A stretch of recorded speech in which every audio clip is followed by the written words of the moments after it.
प्रधानमंत्री नरेंद्र मोदी के मन की बात का 124वां संस्करण शुरू हो चुका है। सीधे रुख करेंगे।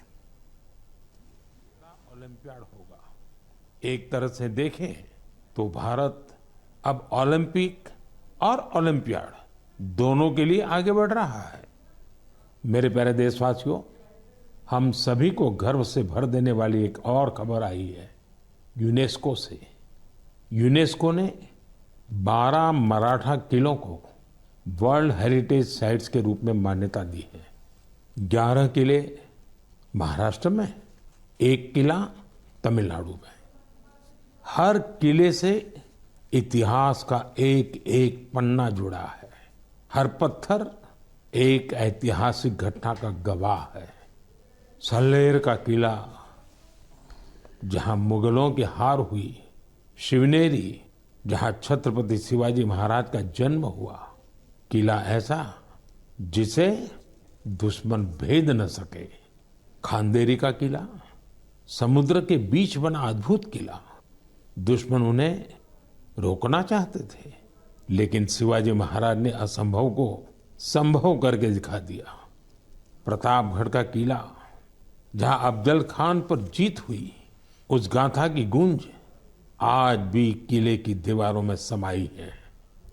विजयदुर्ग, जिसमें गुप्त सुरंगें थी, छत्रपति शिवाजी महाराज की दूरदर्शिता का प्रमाण इस किले में मिलता है। मैंने कुछ साल पहले रायगढ़ का दौरा किया था। छत्रपति शिवाजी महाराज की प्रतिमा के सामने नमन किया था।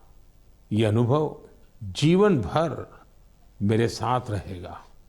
साथियों, देश के और हिस्सों में भी ऐसे ही अद्भुत किले हैं जिन्होंने आक्रमण झेले, खराब मौसम की मार झेली, लेकिन आत्मसम्मान को कभी भी झुकने नहीं दिया। राजस्थान का चित्तौड़गढ़ का किला, कुंभलगढ़ किला, रणथंभौर किला, आमेर किला, जैसलमेर का किला तो विश्व प्रसिद्ध है। कर्नाटका में गुलबर्गा का किला भी बहुत बड़ा है। चित्रदुर्ग के किले की विशालता भी आपको कौतूहल से भर देगी कि उस जमाने में किला बना कैसे होगा। साथियों, उत्तर प्रदेश के बांदा में है कालिंजर किला। महमूद गजनवी ने कई बार इस किले पर हमला किया और हर बार असफल रहा। बुंदेलखंड में ऐसे कई किले हैं। ग्वालियर, झांसी, दतिया, अजयगढ़, गढ़कुंडार, चंदेरी, ये किले सिर्फ ईंट पत्थर नहीं है, ये हमारी संस्कृति के प्रतीक है। संस्कार और स्वाभिमान आज भी इन किलों की ऊंची ऊंची दीवारों से झांकते हैं। मैं सभी देशवासियों से आग्रह करता हूं, इन किलों की यात्रा करें, अपने इतिहास को जानें, गौरव महसूस करें। मेरे प्यारे देशवासियों, आप कल्पना कीजिए, बिल्कुल भोर का वक्त, बिहार का मुजफ्फरपुर शहर, तारीख है 11 अगस्त 1908। हर गली, हर चौराहा, हर हलचल उस समय जैसे थमी हुई थी। लोगों की आंखों में आंसू थे, लेकिन दिलों में ज्वाला थी। लोगों ने जेल को घेर रखा था, जहां एक 18 साल का युवक अंग्रेजों के खिलाफ अपना देश प्रेम व्यक्त करने की कीमत चुका रहा था। जेल के अंदर अंग्रेज अफसर एक युवा को फांसी देने की तैयारी कर रहे थे। उस युवा के चेहरे पर भय नहीं था, बल्कि गर्व से भरा हुआ था। वो गर्व जो देश के लिए मर मिटने वालों को होता है। वो वीर, वो साहसी युवा थे खुदीराम बोस। सिर्फ 18 साल की उम्र में उन्होंने वो साहस दिखाया जिसने पूरे देश को झकझोर दिया। तब अखबारों ने भी लिखा था, खुदीराम बोस जब फांसी के फंदे की ओर बढ़े तो उनके चेहरे पर मुस्कान थी। ऐसे ही अनगिनत बलिदानों के बाद, सदियों की तपस्या के बाद हमें आजादी मिली थी। देश के दीवानों ने अपने रक्त से आजादी के आंदोलन को सींचा था। साथियों, अगस्त का महीना इसीलिए तो क्रांति का महीना है। 1 अगस्त को लोकमान्य बाल गंगाधर तिलक की पुण्यतिथि होती है। इसी महीने 8 अगस्त को गांधी जी के नेतृत्व में भारत छोड़ो आंदोलन की शुरुआत हुई थी। फिर आता है 15 अगस्त, हमारा स्वतंत्रता दिवस। हम अपने स्वतंत्रता सेनानियों को याद करते हैं, उनसे प्रेरणा पाते हैं। लेकिन साथियों, हमारी आजादी के साथ देश के बंटवारे की टीस भी जुड़ी हुई है। इसलिए हम 14 अगस्त को विभाजन विभीषिका स्मृति दिवस के रूप में मनाते हैं। मेरे प्यारे देशवासियों, 7 अगस्त 1905 को एक और क्रांति की शुरुआत हुई थी। स्वदेशी आंदोलन ने स्थानीय उत्पादों और खासकर हैंडलूम को एक नई ऊर्जा दी थी। इसी स्मृति में देश हर साल 7 अगस्त को नेशनल हैंडलूम डे मनाता है। इस साल 7 अगस्त को नेशनल हैंडलूम डे के 10 साल पूरे हो रहे हैं। आजादी की लड़ाई के समय जैसे हमारी खादी ने आजादी के आंदोलन को नई ताकत दी थी, वैसे ही आज जब देश विकसित भारत बनने के लिए कदम बढ़ा रहा है, तो टेक्सटाइल सेक्टर देश की ताकत बन रहा है। इन 10 वर्षों में देश के अलग अलग हिस्सों में इस सेक्टर से जुड़े लाखों लोगों ने सफलता की कई गाथाएं लिखी हैं। महाराष्ट्र के पैठण गांव की कविता धवले पहले एक छोटे से कमरे में काम करती थी। न जगह थी और न ही सुविधा। सरकार से मदद मिली, अब उनका हुनर उड़ान भर रहा है। वो 3 गुना ज्यादा कमा रही है। खुद अपनी बनाई पैठणी साड़ियां बेच रही है। उड़ीसा के मयूरभंज में भी सफलता की ऐसी ही कहानी है। यहाँ 650 से ज्यादा आदिवासी महिलाओं ने संथाली साड़ी को फिर से जीवित किया है। अब ये महिलाएं हर महीने हजारों रुपये कमा रही हैं। ये सिर्फ कपड़ा नहीं बना रही, अपनी पहचान गढ़ रही हैं। बिहार के नालंदा से नवीन कुमार की उपलब्धि भी प्रेरणादायक है। उनका परिवार पीढ़ियों से इस काम से जुड़ा है। लेकिन सबसे अच्छी बात ये कि उनके परिवार ने अब इस फील्ड में आधुनिकता का भी समावेश किया है। अब उनके बच्चे हैंडलूम टेक्नोलॉजी की पढ़ाई कर रहे हैं, बड़े ब्रांड्स में काम कर रहे हैं। ये बदलाव सिर्फ एक परिवार का नहीं है, ये आसपास के अनेक परिवारों को आगे बढ़ा रहा है। साथियों, टेक्सटाइल भारत का सिर्फ एक सेक्टर नहीं है, ये हमारी सांस्कृतिक विविधता की मिसाल है। आज टेक्सटाइल और अपैरेल मार्केट बहुत तेजी से बढ़ रहा है और इस विकास की सबसे सुंदर बात यह है कि गांवों की महिलाएं, शहरों के डिजाइनर, बुजुर्ग बुनकर और स्टार्टअप शुरू करने वाले हमारे युवा सब मिलकर इसे आगे बढ़ा रहे हैं। आज भारत में 3000 से ज्यादा टेक्सटाइल स्टार्टअप सक्रिय हैं। कई स्टार्टअप्स ने भारत के हैंडलूम पहचान को ग्लोबल हाइट दी है। साथियों, 2047 के विकसित भारत का रास्ता आत्मनिर्भरता से होकर गुजरता है और आत्मनिर्भर भारत का सबसे बड़ा आधार है वोकल फॉर लोकल।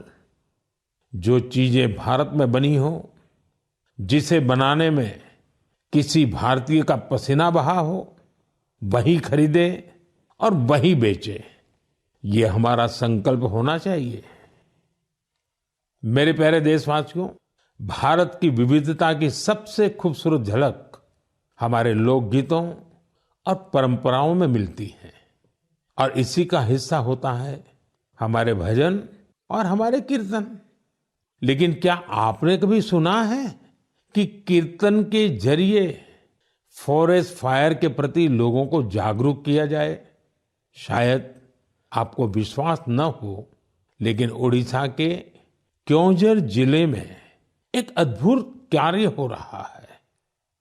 यहाँ राधा कृष्ण संकीर्तन मंडली नाम की एक टोली है। भक्ति के साथ साथ ये टोली आज पर्यावरण संरक्षण का भी मंत्र जप रही है। इस पहल की प्रेरणा है प्रमिला प्रधान जी। जंगल और पर्यावरण की रक्षा के लिए उन्होंने पारंपरिक गीतों में नए बोल जोड़े, नए संदेश जोड़े।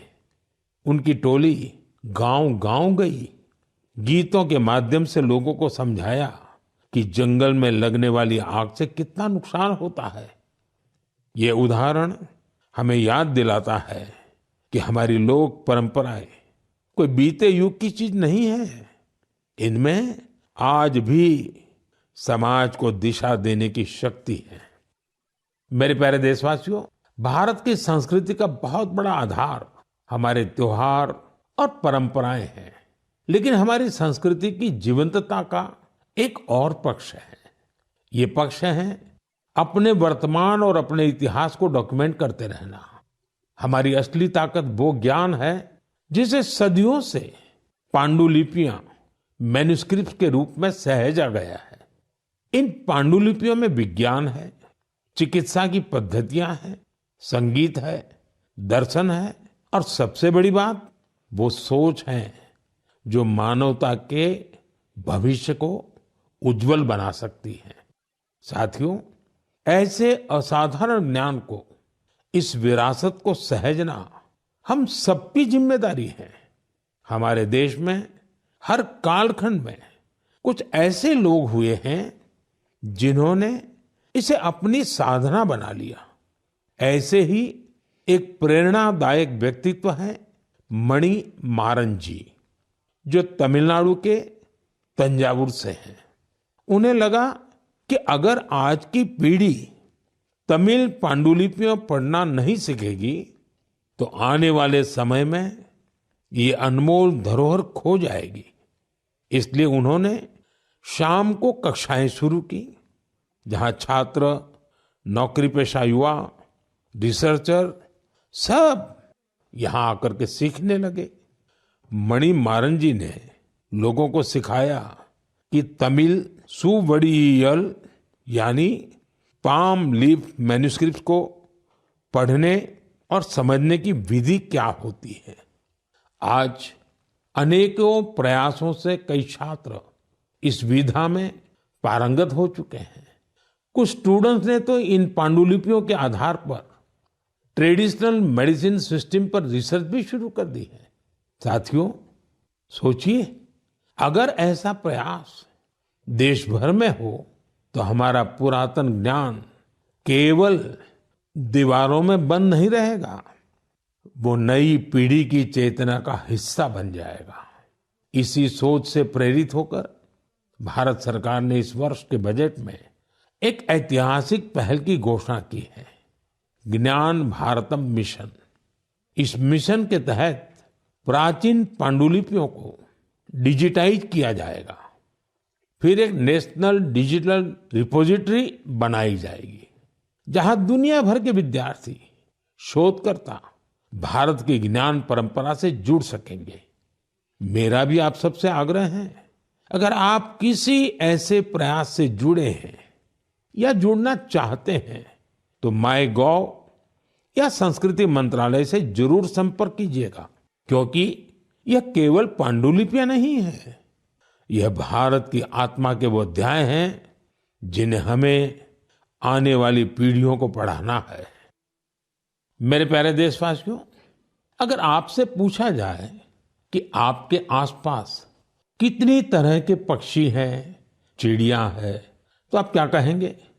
शायद यही कि मुझे तो रोज 5-6 पक्षी दिख ही जाते हैं या चिड़िया दिख ही जाती है।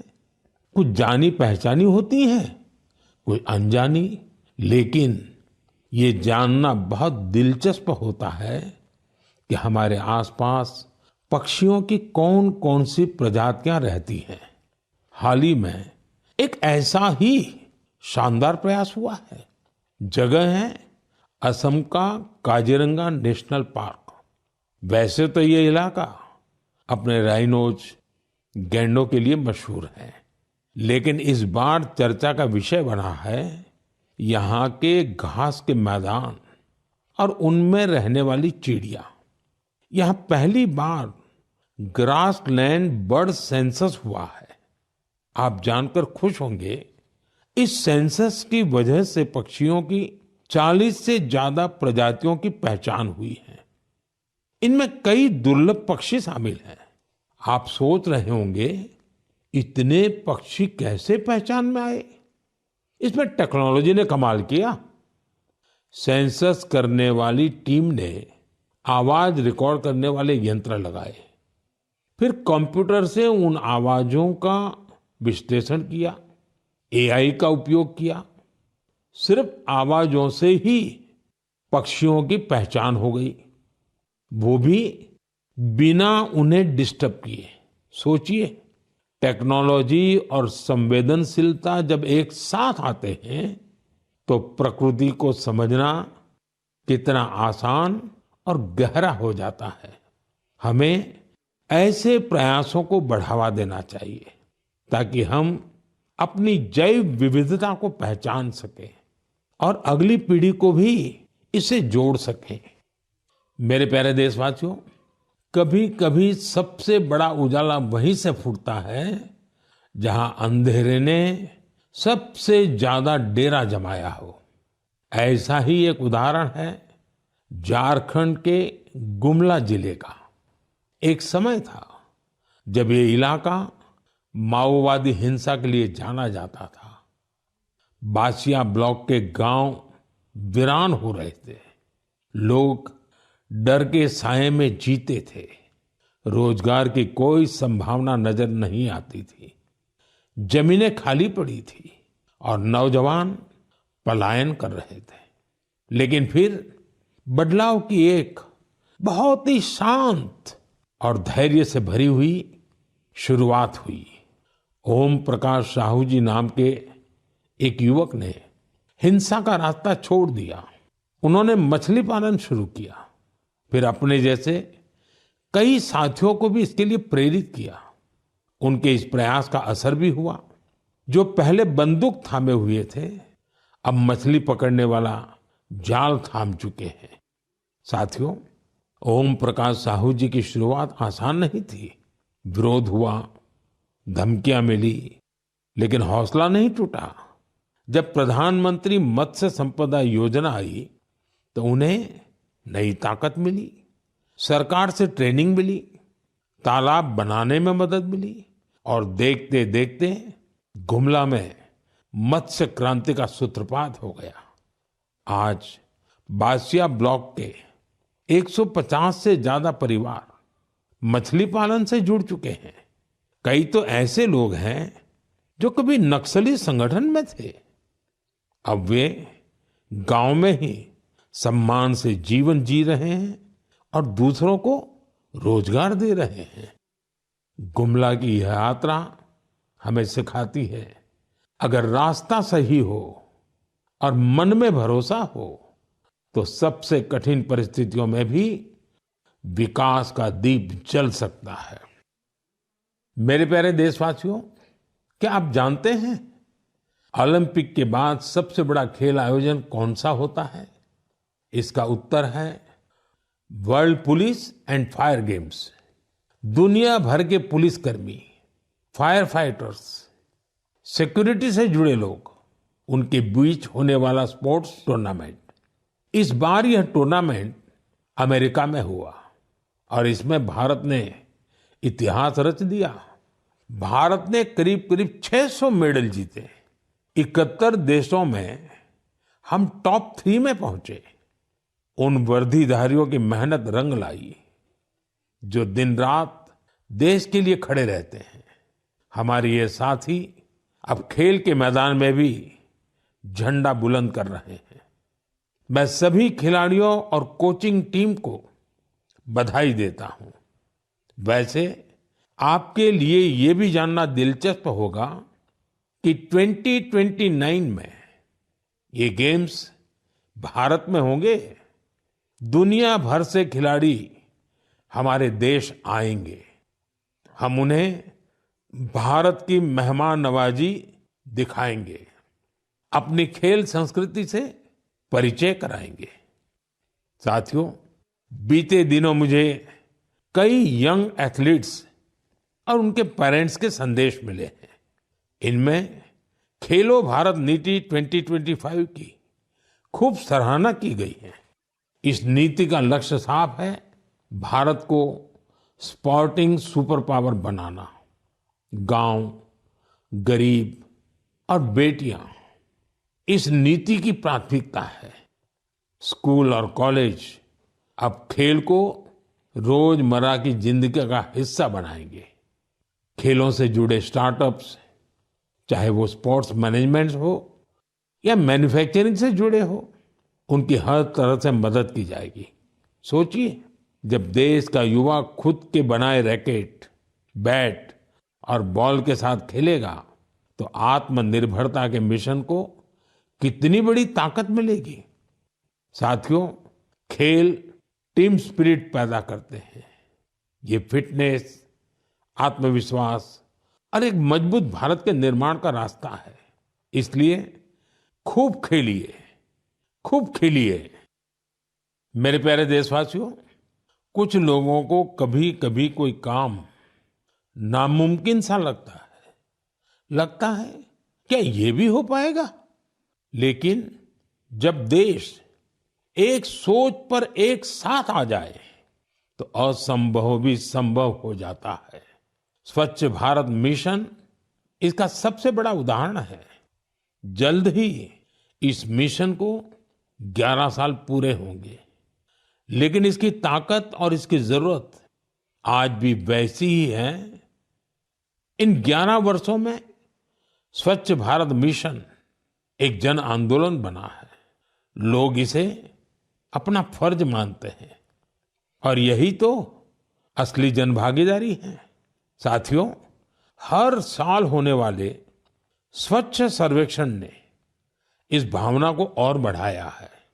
इस साल देश के 4,500 से ज्यादा शहर और कस्बे इससे जुड़े 15 करोड़ से अधिक लोगों ने इसमें भाग लिया।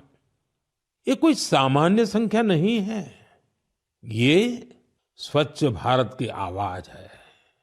साथियों, स्वच्छता को लेकर हमारे शहर और कस्बे अपनी जरूरतों और माहौल के हिसाब से अलग अलग तरीकों से काम कर रहे हैं और इनका असर सिर्फ इन शहरों तक नहीं है, पूरा देश इन तरीकों को अपना रहा है। उत्तराखंड में कीर्तिनगर के लोग पहाड़ों में वेस्ट मैनेजमेंट की नई मिसाल कायम कर रहे हैं। ऐसे ही बेंगलुरु में टेक्नोलॉजी से ऑर्गेनिक वेस्ट मैनेजमेंट का काम हो रहा है। अरुणाचल में एक छोटा सा शहर रोइंग है। एक समय था जब यहाँ लोगों के स्वास्थ्य के सामने वेस्ट मैनेजमेंट बहुत बड़ा चैलेंज था। यहाँ के लोगों ने इसकी जिम्मेदारी ली।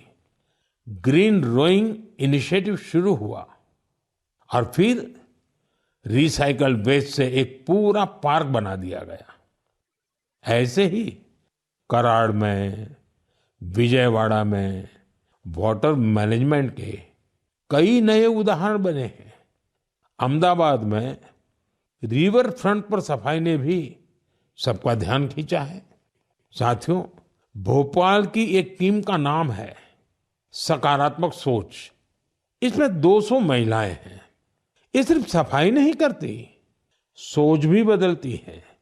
एक साथ मिलकर शहर के 17 पार्कों की सफाई करना, कपड़े के थैले बांटना, इनका हर कदम एक संदेश है। ऐसे प्रयासों की वजह से ही भोपाल भी अब स्वच्छ सर्वेक्षण में काफी आगे आ गया है। लखनऊ की गोमती नदी टीम का जिक्र भी जरूरी है। 10 साल से हर रविवार बिना थके, बिना रुके इस टीम के लोग स्वच्छता के काम में जुटे हैं। छत्तीसगढ़ के बिल्हा का उदाहरण भी शानदार है। यहाँ महिलाओं को वेस्ट मैनेजमेंट की ट्रेनिंग दी गई और उन्होंने मिलकर शहर की तस्वीर बदल डाली। गोवा के पणजी शहर का उदाहरण भी प्रेरक है। वहां कचरे को 16 कैटेगरी में बांटा जाता है और इसका नेतृत्व भी महिलाएं कर रही हैं। पणजी को तो राष्ट्रपति पुरस्कार भी मिला है। साथियों, स्वच्छता सिर्फ एक वक्त का, एक दिन का काम नहीं है। जब हम साल में हर दिन, हर पल स्वच्छता को प्राथमिकता देंगे, तभी देश स्वच्छ रह पाएगा।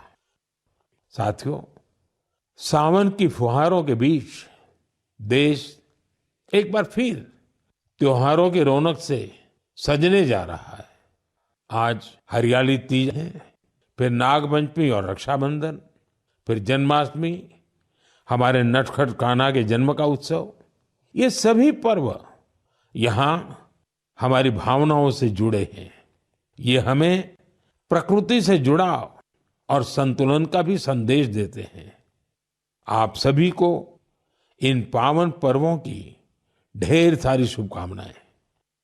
मेरे प्यारे साथियों, अपने विचार और अनुभव साझा करते रहिए। अगले महीने फिर मिलेंगे। देशवासियों की कुछ और नई उपलब्धियों और प्रेरणाओं के साथ आपका ध्यान रखिए। बहुत बहुत धन्यवाद।